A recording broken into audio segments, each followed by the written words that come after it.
Okay, so last time we had, during part one, we had uh, begun talking about operant conditioning. This part may be a little bit of a review or an overlap with the part one section, but that's okay. Review is always good. So what I want to focus on in the beginning is reinforcement, right? There's two types of reinforcement that I want to talk about. First is positive reinforcement. And when you hear the word positive, please do not think good or bad. Positive means that something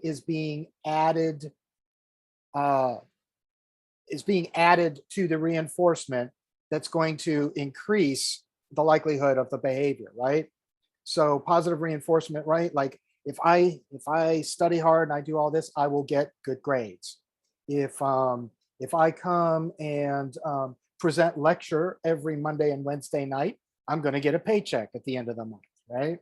Um, if I do well, I'm going to receive praise. So in all of these examples, right, the reinforcement is being added, right? It's something in addition to whatever else is going on. Negative reinforcement is something being taken away. In other words, it's being removed in order to increase the likelihood of the behavior. And my favorite is the beeping sound that will only go away when you put on your seatbelt, right? That's a classic example. Everyone can think of that, right? So the beeping sound is annoying, bing, bing, bing, bing, right? And so to get rid of it, to remove that, you're going to put in your seatbelt. And the behavior of clicking your seatbelt, you receive the negative reinforcement of the bell going off. It's no longer impacting you. Then you see here, this is from the book, right? The sticker charts are a form of positive reinforcement, right? So for certain behaviors, you get a little sticker, and you can put it on the board. Kind of like a token economy kind of idea that just popped into my head too. Um, that we'll talk about with addiction and treatment later on in chapters 15 and 16. So question came in. Yes, this part we may have talked about, but we will be moving into new territory. And then positive punishment, right? So something is added in order to increase the likelihood, that the of a behavior, right? So, for example, scolding a student for texting in class. I should probably come up with a better example than that. I don't like scolding people, but that would be an example, right? So what is being added is the scolding, maybe the being called out, maybe the experience of feeling embarrassed is being added. So that's the positive adding to, that's the punishment. And so when you think of reinforcement, you want to increase the behavior. When you're thinking of punishment, you want to decrease the behavior. Another example of negative punishment is something that's removed, right, to decrease the likelihood. So if the child is misbehaving, then you take away the video game or their favorite toy, or put them on timeout, right? Those would be examples of negative punishment, right? Oops, sorry. Excuse me just 1 second. Just got to make an adjustment on my screen. And so those would be a couple of examples. And then the next concept in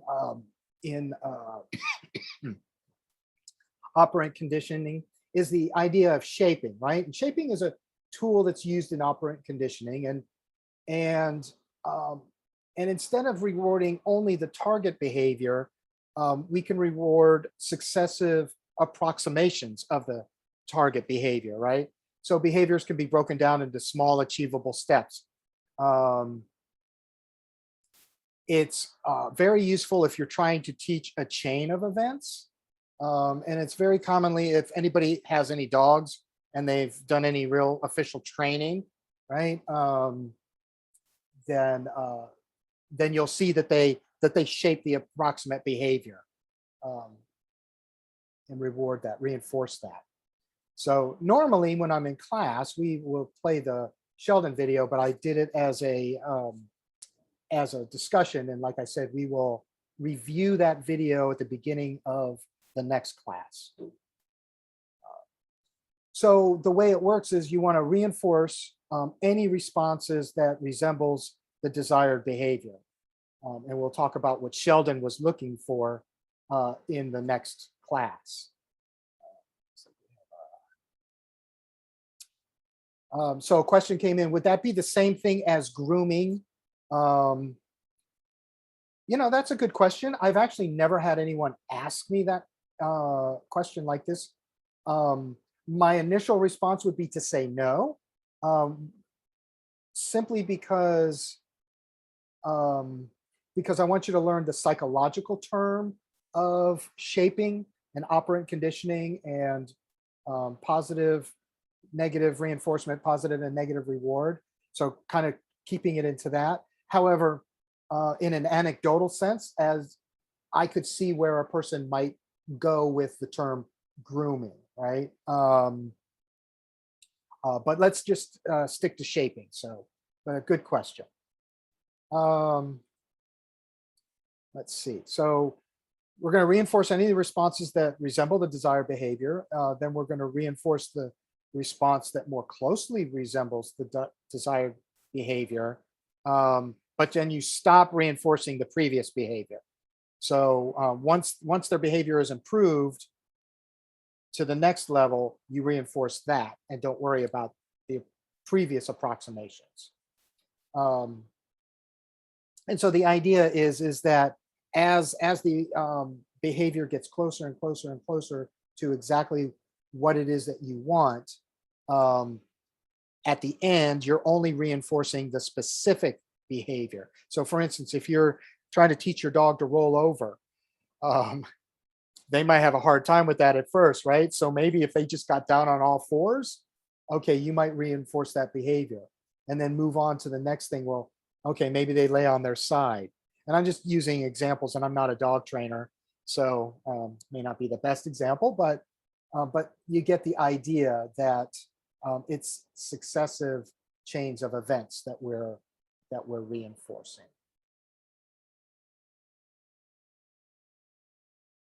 All right, so let's talk about primary and secondary reinforcers. Now, primary reinforcers are those that have an innate reinforcing quality. For example, food, right? Food is innately reinforcing. That's why treats work with, again, I'm going to go back to the example of the dog. If you want to reinforce the behavior for the dog training, you're going to give them treats because that is a primary reinforcer. They don't have to learn that food is a treat. They don't, none of that, right? Because it already has those innate qualities. Secondary reinforcers are those that don't have that inherent value, but that their value is learned and becomes reinforced when it's linked with the primary reinforcer. So praise is an example of a secondary reinforcer because it can be linked with affection. Affection is a primary reinforcer, right? Because that's something we all respond to, right? That might come under, pleasure, might even come under sex, right? Depending on the type of relationship we're talking about. Money is only reinforcing when it can be used to buy other things that satisfy basic needs, right? The old saying that money can't buy happiness. There might be something to be said for that.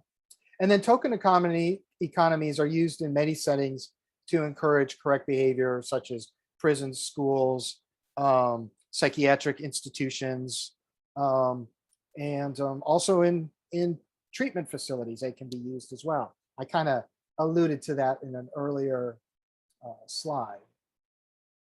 Okay, so what I want you to remember is primary reinforcers are innately reinforcing. They're natural.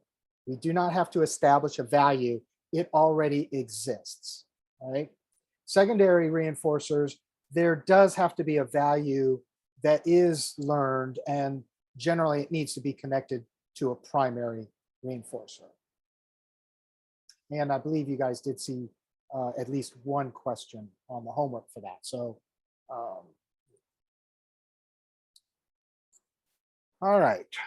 So let's talk about continuous, or I'm sorry, reinforcement cycles. And the first one we're going to talk about is continuous reinforcement.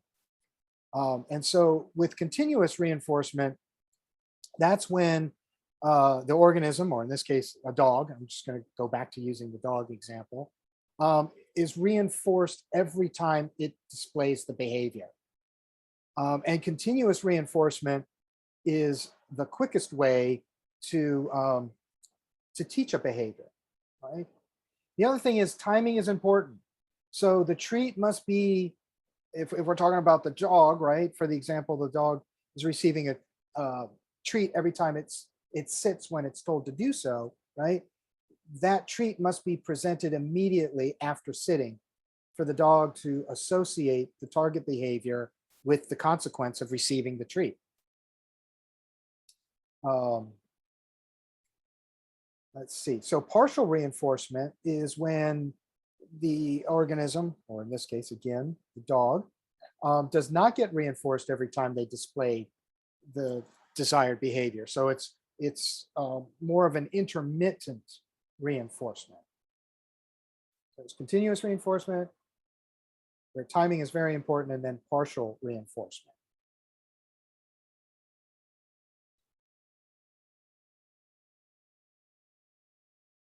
Now, this is where I want you guys to be kind of paying attention and making sure you understand this. Because when it comes to partial reinforcement scales, and there's a great in the book, there's a great table that goes over this. We're going to talk about it now as well. But there are different reinforcement scales, right? So there's fixed versus variable, and then there's interval versus ratio. And as you can see, there's lots of terms here. And this is another time where I'll kind of like give a warning if you are taking the exam or doing your homework and you're reading too fast, right? I just want to encourage people to kind of slow down and make sure that they're reading the question carefully enough and the answers so that they understand what it is that I'm looking for. So fixed versus variable. So fixed is there's a certain number of responses between the reinforcements, or the amount of time the reinforcement is set and unchanging. So a couple slides ago, there was the sticker, the kid putting stickers on the board, right? So let's say that if they're using a partial reinforcement there, right? So for every 10 stickers, you get a prize or something like that, right? So that would be an example of fixed, right? Because the number of responses between reinforcements is set and unchanging. So every 10 stickers, you get this, right? An example for drug court, that we don't do, that I kind of wish we did do, was because I've thought about this for years, is for every 10 negative UA tests, get them a gift card to someplace, right? That would be an example of a fixed number of responses with reinforcement. And then there's variable, the number of responses between reinforcements, or the amount of time can change, right? So that's the difference between those two. Interval means that the schedule is based on the time between reinforcements. So whenever you see the word interval, think time. And ratio, the schedule is based on the number of responses between reinforcements. And again, under ratio, you'll see there's fixed interval, variable interval, sorry, under interval and ratio, fixed interval, variable interval, fixed ratio, and variable ratio. So fixed interval, the reinforcement is delivered at predictable times. For example, patients can take pain relief medication at certain times.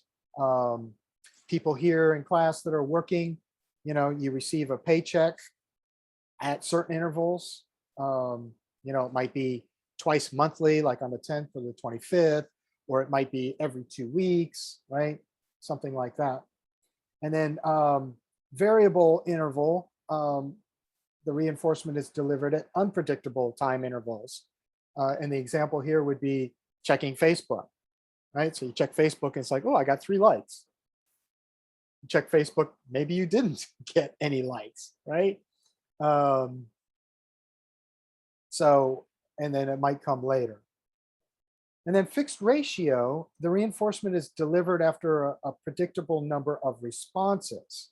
So this would be like piecework. If you're working in a factory, you're paid X amount of dollars, or you're paid money for X number of items that are manufactured, right? So 100 items a week, or whatever the case may be, right?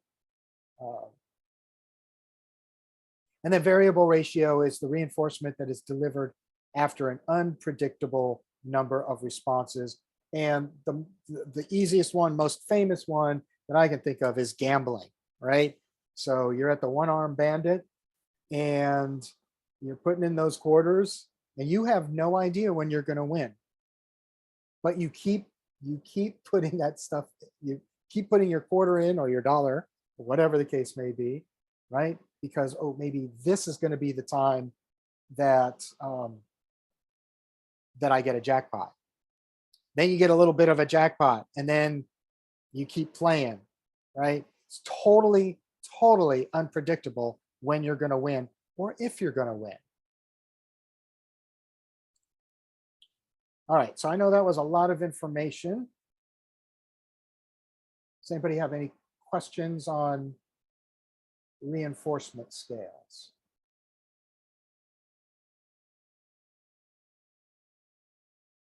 All right, well, if one comes up, throw it in the chat. This is also from your book. So the partial reinforcement schedules, right? They yield different types of response patterns. So for instance, variable ratio schedule. Sorry, my Wernicke's and my Broca's area are fighting again tonight.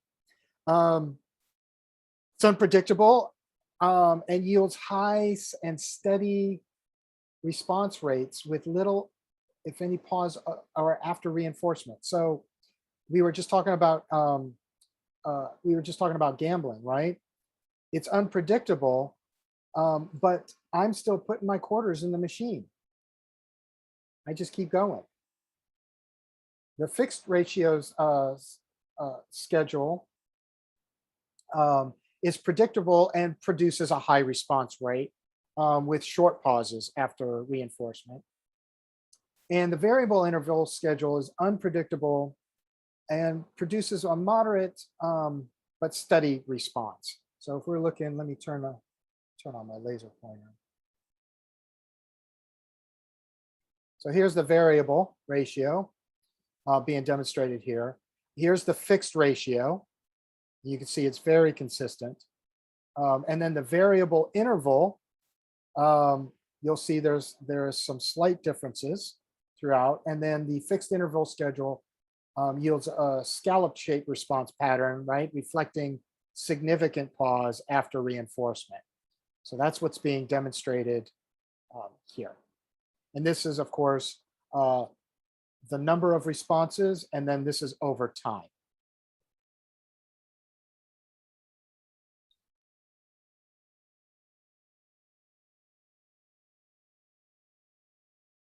Pausing in case there was a question.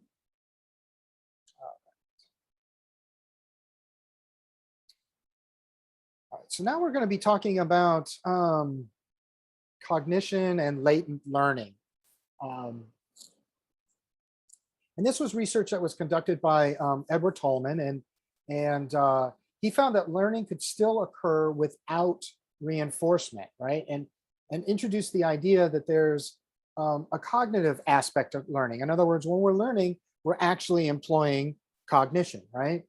And so while he was studying rats, he found that he put them in the ways they could learn their way through it, and that they would eventually develop a cognitive map of it. So in other words, in their head,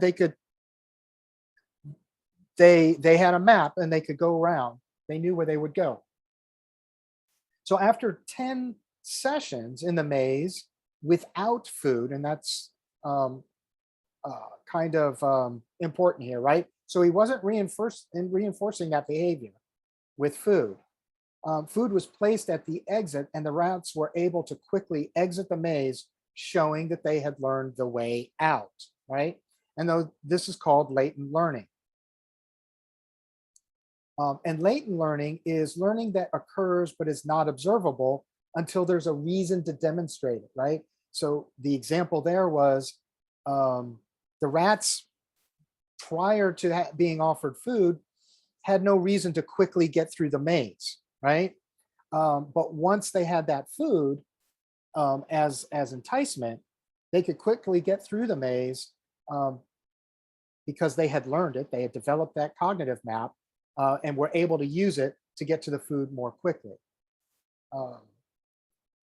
Another example that I like is, a child may learn the route to school from watching his parents drive there, right? So mom takes the kid to school every single day, takes the same route. The kid is learning the route. He's looking out the window. He's kind of, paying attention to what's going on. Now, is it necessarily his goal at that point to learn the route? Who knows? But the point is he's learning it. But it's not demonstrated until one day when the car isn't working and the kid has to walk to school or, get there by bike. And he knows how to get there because of latent learning. So learning can occur even when we're not actually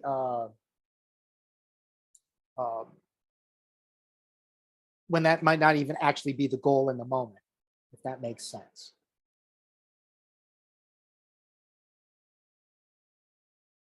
And then there's observational learning. So,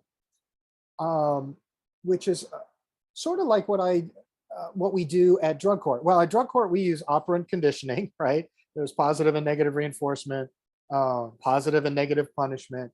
There's observational learning. I'll give you an example of that. So, every week, I told you guys that I go to court with all my clients, and I'm in court every Wednesday. And what happens during those court hearings is it's designed for all the participants, because they're all on probation and stuff. They have to check in with the judge. And there's 3 types of things that happen during those check-ins. The first type is just the regular check-in. So in other words, the drug court participant comes in, they're just talking to the judge about what they're learning or what they're doing.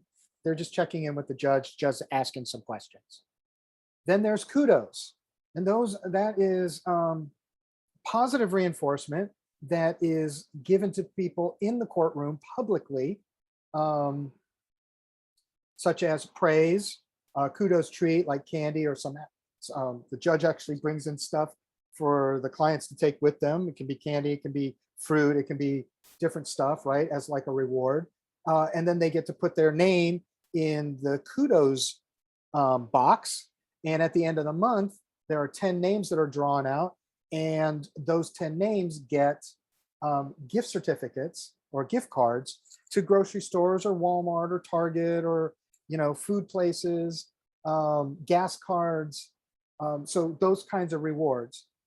And then the last thing that happens is what's known as the sanctions. And those are the individuals whose behavior is going to be addressed by the court. And it's probably going to be in some form of either positive punishment or negative punishment, right? And so where the observational learning comes in from all of that is once a person has been seen by the judge, they have to go back to the audience and they have to sit there for the entire court hearing. And so we're in there hours. And so the point is they're watching as people get kudos and they're watching as people get sanctions, right? And so that's part of observational learning, that tool that we use in drug court, right? So, okay, that guy is getting sanctioned for driving without his license. All right, I'm not going to do that, right? But the other thing in observational learning is this is where we learn by watching others and imitating them as well. So in this particular case, the spider monkey is learning to drink from a plastic bottle by seeing the behavior modeled by a human, right? And so in observational learning, there has to be kind of a model that is performing the behavior that the person observing will now imitate. Some more examples of observational learning, right? So yoga students here in picture A are learning by observing their yoga instructor, right? As she is demonstrating the correct stances and movements for yoga. Right? The other thing is models don't always have to be present in order for people to learn, right? So there's also the idea of symbolic modeling. And then in this particular case, you'll see in picture B, the child is learning by watching someone demonstrate it on a television. So the model is not actually present, but they are symbolically present, right? So he's watching TV and he is learning.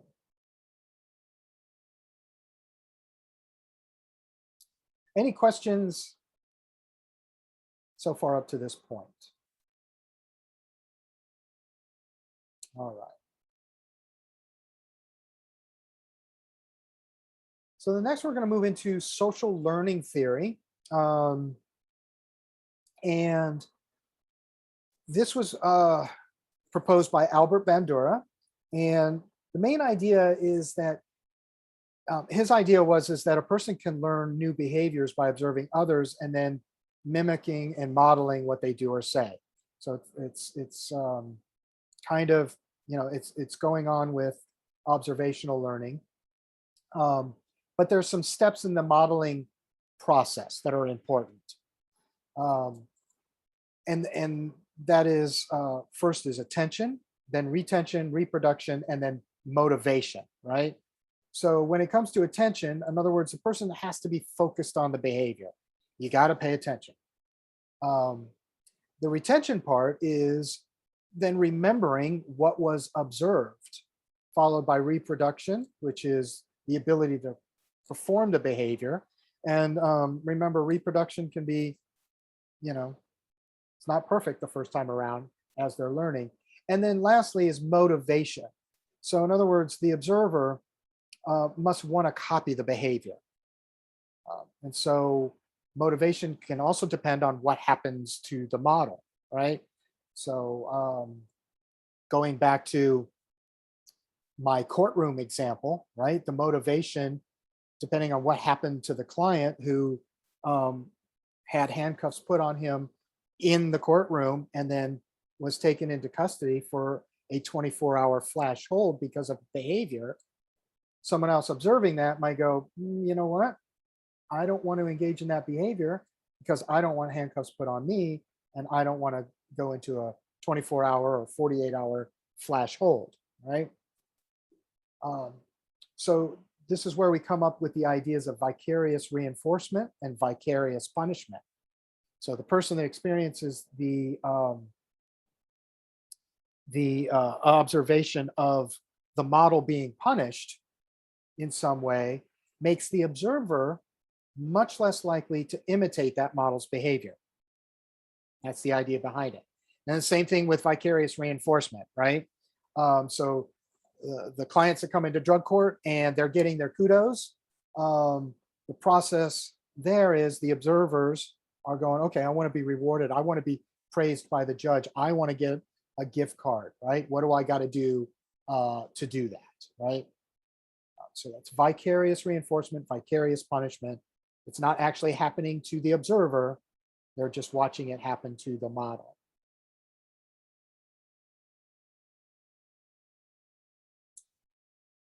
And then we're going to end this section, this chapter, with Bandura's Bobo doll experiment.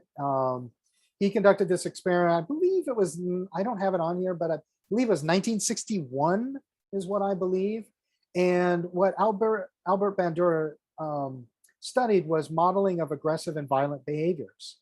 And so in the study, children observed adults as the adults acted aggressively toward the Bobo doll.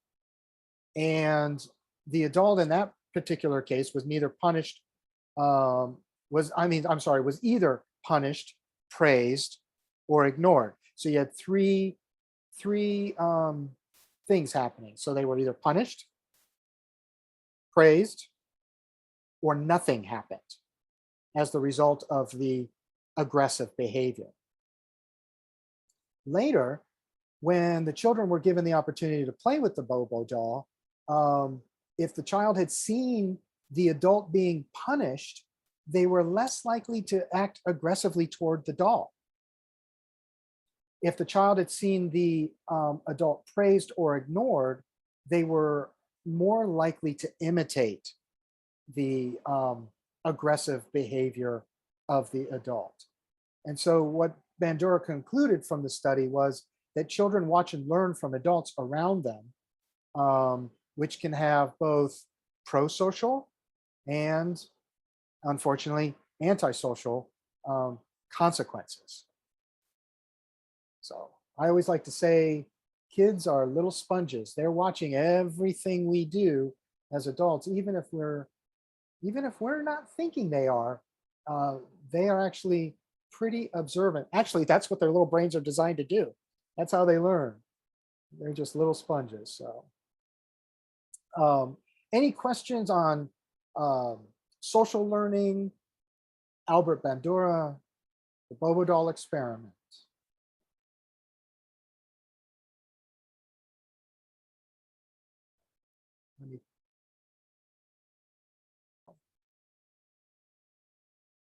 All right, so that's going to conclude chapter 6, the learning chapter. Like I said, we will talk about the Big Bang Theory discussion on Wednesday at the beginning of class.